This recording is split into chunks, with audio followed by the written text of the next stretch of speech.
go ahead and tell you, I'm not a sex instructor or nothing like that. I'm not a doctor. I'm none of this. I'm just speaking on what I think. This is Halloween. Everybody make a scene. Trick or treat. Tell the neighbors gonna die of fright.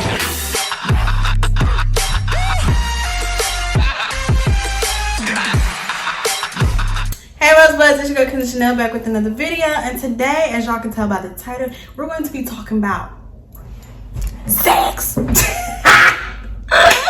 Yes, y'all, we're going to be talking about doing the do, the nasty, the deed, the yeah, we're about to be talking about that. We're not going to do too much. We're going to do enough so y'all can be well educated. And before I start this video, if you are not old enough to be doing stuff like this, and I'm talking 18 and up, I'm gonna need you to click out of this video. I'm gonna give you a second to click out of this video. Okay, and now all of my adults, hi, how are you? I know y'all little baddies ain't click out, but you know, I'm not your mama. I can't tell you what to do. So, but if you clicked on this video, obviously you want to know what I gotta say. Obviously you got some things you want to get answered. So, I'm gonna make this video. This is gonna be like a girls talk, a sit down, big sister to little sister to big sister, you know. Cause I mean, I know there's some people that are older than me that watch my channel. I'm 21, so I might be y'all's little sister, but it doesn't matter. It doesn't matter. You can always learn something from somebody. So, put this back like that. Okay. So, we're just gonna get right into it because I don't want this video to be mad long, but I want to feel like I taught y'all something. And yeah, so before we start talking about doing the do, before you actually get into doing the do, you need to properly take care of yourself, prep yourself. And yeah, I mean, like people who've been doing this all their lives. I mean, you might not, your man, well, your partner, I'm not gonna say your man because it might be girls watching this, it might be boys, whatever. So your partner might not mind certain things, but I do think it is important for everybody to be hygienic, well cleansed, taken care of, and have your life together before you go making these types of decisions. And by that I mean, before engaging into any type of activity, I think that you should take a shower. I think that you should be well cleansed. For my ladies, I don't know much about male parts, like what they can and can't do, so I'm just gonna talk from a lady's perspective.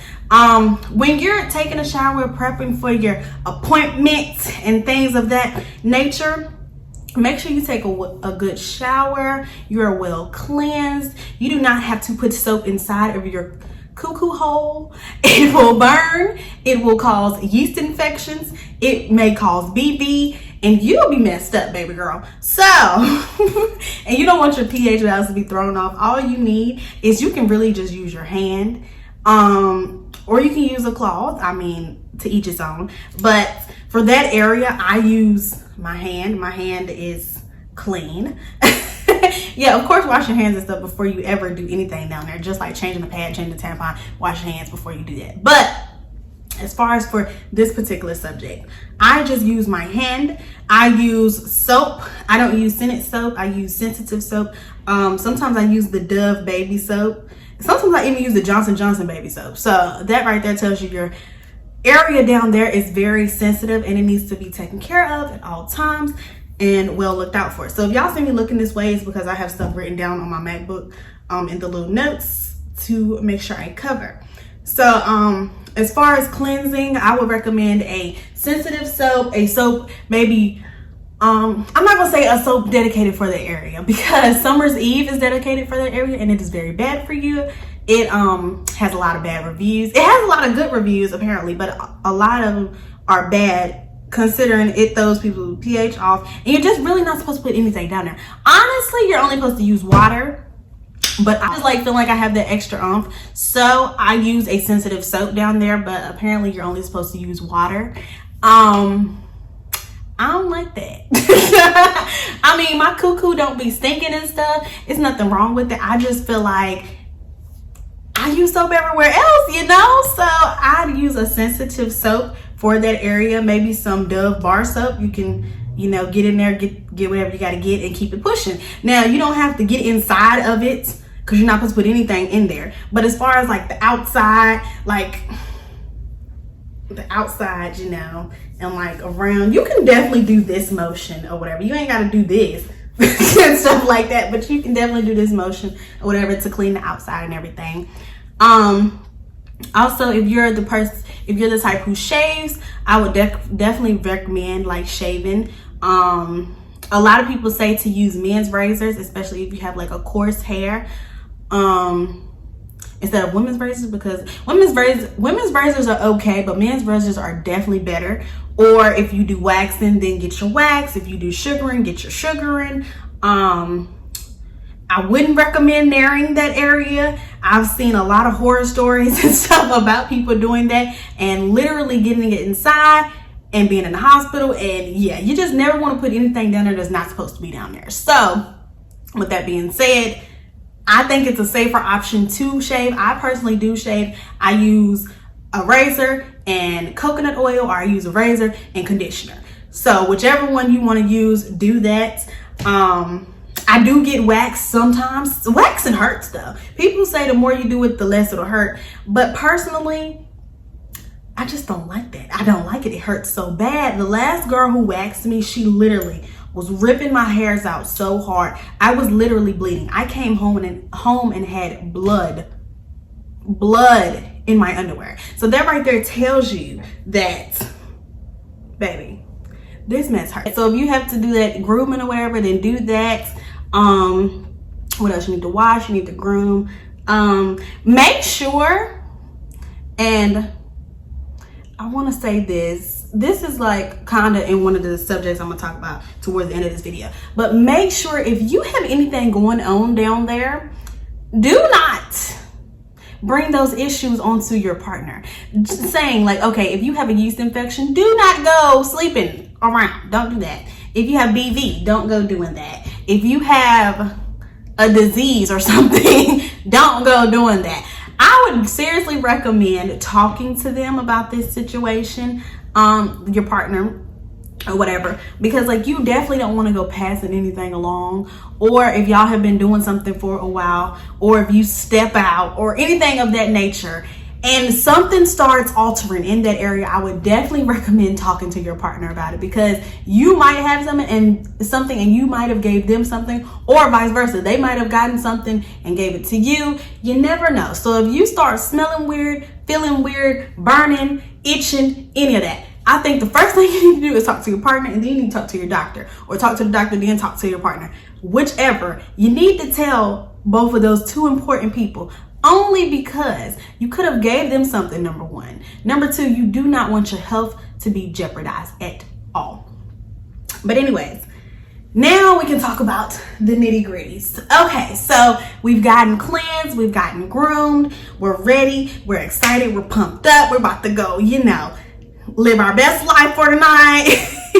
And now we're here. Okay, the first thing I would recommend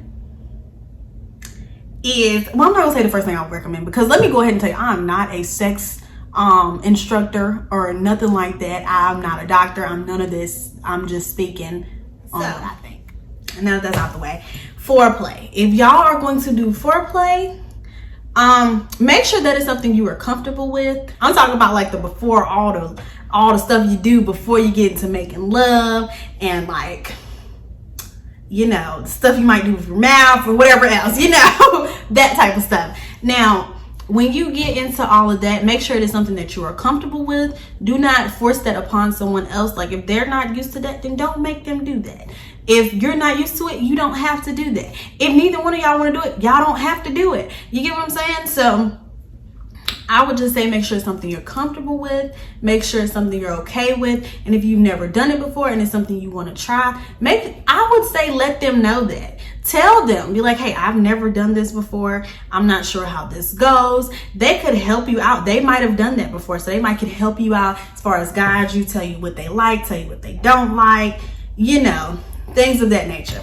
So now, when we actually get into, you know, now we've done all of this before. Now we are ready. We are ready, girl. We about to light it up. Okay, so let me tell y'all one thing about sex. I'm just gonna say it. One thing about sex, it should not hurt, it should not burn, it shouldn't be anything of that nature. Now, some people, if it's your first time, if you're a virgin and it's your first time, some people say that it does hurt. Some people say like they cried. Like, I've heard different stories. Some people say they didn't even feel it, like not like feel it. They said it didn't hurt, like when their cherry pop, so to say, basically broke their hymen. Some people say it hurt really bad. Some people said it didn't hurt. Some people said it hurt a little bit. It's just different reviews, so to say, but everybody's body is different. So what hurts you might not hurt another person. What hurts another person might not hurt you. So when it comes to that aspect of doing it or whatever, it should not hurt after you've been doing it for a while, or not even for a while, but after you've done it like a time or two, it shouldn't hurt. It shouldn't be something that makes you want to cry. It shouldn't be something that burns or anything like that. And if it does, you need to go see a doctor. I'm not trying to scare anybody. I'm not trying to make anybody feel uncomfortable. I'm just saying it's something that you need to go see a doctor about, because if you're burning, it could be an issue. It could be a disease. It could be an infection or something of that nature. So you need to go see someone, get checked out. It could just simply be your body, your vagina is not producing enough lubrication, so that could be a reason that it hurts or burns or whatnot. But don't just automatically think that. You never know. You can never be too safe, so I would say go to the doctor. Another thing I want to talk about are diseases. Now, I don't know every disease in the book. I don't know about every disease in the book. I really don't know about none of the diseases, but I can tell you itching, burning, warts, bumps, oozing, goozing, bleeding, all of that, not normal. No. You smelling, strange looking discharge, none of that is normal. I would strongly suggest going to a doctor and getting seen. You do not want to have something and not know about it and then passing it around, and then when you find out, it's like you gave it to 50 people. Not saying you've been sleeping with 50 plus people. I'm just saying you don't want to gave something to somebody that could have been prevented. So I would definitely recommend, number one, getting tested regularly, even if you're with the same person. Like, just because you're with the same person doesn't mean that they've always been with the same person. As far as like, you never know. You're not with somebody every second of the day. You're not. So I'm just saying, I'm not saying don't trust your partner, but I'm also saying don't be too careful. You can never be too careful. So it's nothing wrong with going to get tested. Y'all can go get tested together. Don't trust nobody's word of, oh, I've been tested, I don't have anything. Okay, when was this? That's number one. Number two, just because you've been tested doesn't mean you don't have something now. That doesn't mean, first of all STDs and stuff do not come from having sex. All of them do not come from having. You can literally be born with AIDS, born with warts. You can be born with a whole lot of different stuff. I know somebody who was born with herpes. So like, it's not funny, but I'm just saying, as in like, and so you never really know. I would strongly suggest going to get tested regularly. Maybe like once a month, once every 3 months, at least once a year, you know? So, yeah. Now, as far as protection, okay, y'all know the different forms of protection: condoms, birth control, pull-out method, if y'all say. And yeah. So basically, I'm gonna talk about the condoms. There are different brands, different sizes, different types, different flavors, different smells, different everything. They got it all. They got rib ones, not rib ones, everything you can think of. So what I think you should do is go with your partner. Maybe y'all can go to the store and get a few, try out a few together, see what you like, see what you don't like, you know, figure out your size and all that good stuff. As far as the birth control does not prevent against babies. It minimizes your chances of having one, but it does not prevent them, because I know people personally who were on birth control, took their pill every day, got their shot on time, whatever, and ended up with a baby. So birth control is not 100%. It just does a good job at trying to prevent them. But babies are blessings. But that's not what we're talking about. Right now, we're going to speak in the aspect of you're not trying to have a child. So if you're not trying to have a kid, I would suggest even using condoms and birth control. Like, that's never, like, you can never be too safe, number one. Number two, like I said, it's not 100%. So, there you go. As far as the pull-out method, it's not very effective. It is not. I know a lot of people who said, well, I pulled out. According to my, what grade was I in? I think it was 6th grade sex ed teacher. A guy is ejaculating the whole time. So you can apparently get pregnant from pre-cum. I'm sorry if this is too much for your information. If this is too much and makes you feel uncomfortable, you need to exit this video. But anyway, you can get pregnant from that. It is not very, very likely, but it is possible. And it is certain days of the month. I do think, well, first, let me say this. I do think all girls should keep a calendar on one of the little apps for their period, because it also tells when you're ovulating. So it is certain days that you are more likely to get pregnant than others. It is about, how many days is it? I think it's like 5 days or something like that. But like 2 of those days are like super high compared to the other ones. So just keep track of that and you'll know when you do and you don't need to be doing it. So yeah, or when you need to be extra cautious doing it. Because I mean, if you're not ready for a baby, you better keep control of this. And if you are not ready for another baby, you definitely better keep control of this, because you already got 1 or 2 or 3 or however many you got. So yeah. The last and final thing I want to tell you guys is just be safe. Have fun, because I guess it's something that's supposed to be fun. I don't want to sound like I'm promoting everybody to go out and have sex. I'm just saying, if you're of age, then be safe, have fun, use your protection, get tested, make sure you are well prepared, make sure you are mentally ready. It is something that you have to be mentally ready for, especially for your first time, because ladies, y'all have a treasure, you have a gift, you have a secret, a package, a present, or whatever you want to call it. You have something very special that you are holding, and once you give it away, it's gone. You can't get it back. You don't want to give it to the wrong person. A lot of us have given it to the wrong person for the first time, and we can't take it back. So with that being said, just be ready. Don't let anybody force you into doing something you're not ready to do. Make sure you are comfortable. Don't let your first time be something real rinky-dink. I'm talking about, don't be at the Super 8. Don't be in the car. No. Make sure this guy who is trying to take your gift away from you is top notch, baby. But anyways, I think I covered like everything. So yeah, sex has a lot of benefits and a lot of cons to it. A con that a lot of girls have is to end up with a baby part. But baby girl, let me tell you this, that is not your biggest concern in this world.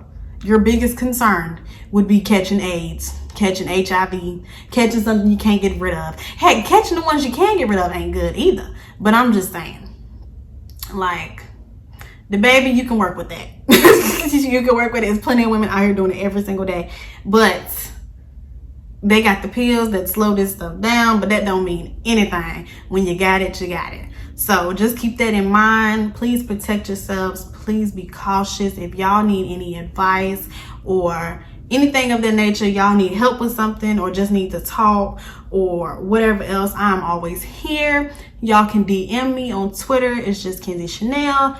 On Instagram, it's Kenzie Chanel. And yeah, or you can add me on Snapchat, Vibe with Kenzie. All of that will be in my intro, so you can just go back and look at that. But yeah, so don't forget to like, comment, subscribe, and share. I hope y'all enjoyed the video. And if y'all want more sit down intimate videos with Kenzie, just let me know. But until next time, Mama Rosebud out. Peace.